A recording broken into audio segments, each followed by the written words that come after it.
Okay, guys, so I did the boots, and if you can see, this is what the boot looked like before, and this is what it looked like after with the mink fur going all the way around it. And I did make a mess. Fur is everywhere, so you might want to take off your clothes when you make this, and then make it with pajamas on. I was so anxious I didn't even take off my clothes. But if you guys see, I put the real, this was a mink coat I used because I wouldn't wear that coat. It was old, really old coat, like grandmama's or mama's or somebody coat. So, but yeah, I just put the mink all over it and in between. So it's a real simple process. Just cut your pieces out and take your time and glue it on. When you get right here, do not glue the zipper together.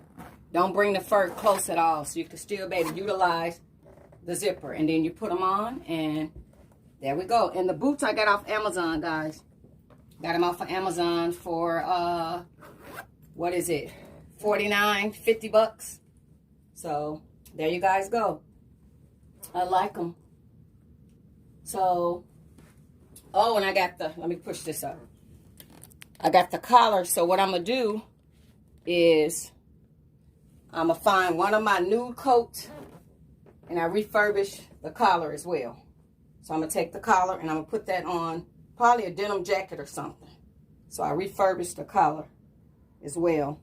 So I'm going to put the collar onto a denim jacket or something and put that around the neck of the denim jacket. So when I wear the boots, the collar will match the denim jacket. So happy sewing, guys. Bye-bye.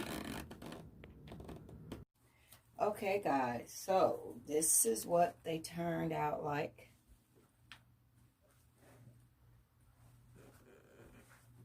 So, I think I should have just did it going down the tongue and just probably around the top part.